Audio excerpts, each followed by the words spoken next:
بسم اللہ الرحمن الرحیم۔ بہت ہی پیارا واقعہ ہے۔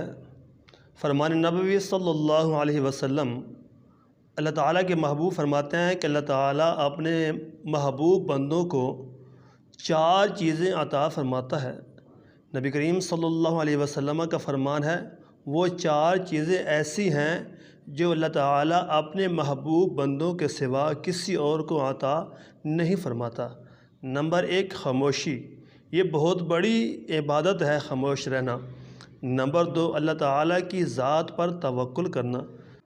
نمبر 3، تواضع کرنا۔ نمبر 4، دنیا سے کنارہ کشی کرنا۔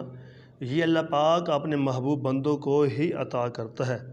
آج ہمارے اوپر یہ پریشانیاں آتی ہیں تو ہم پریشان ہو جاتے ہیں، اور حقیقتاً یہ اللہ تعالیٰ کی محبت ہے۔ وہ مالک ہمیں انعام دینا چاہتا ہے، آخرت کا انعام بہت بڑا ہے۔ اللہ ہمیں آخرت کی تیاری کرنے کی توفیق عطا فرمائے۔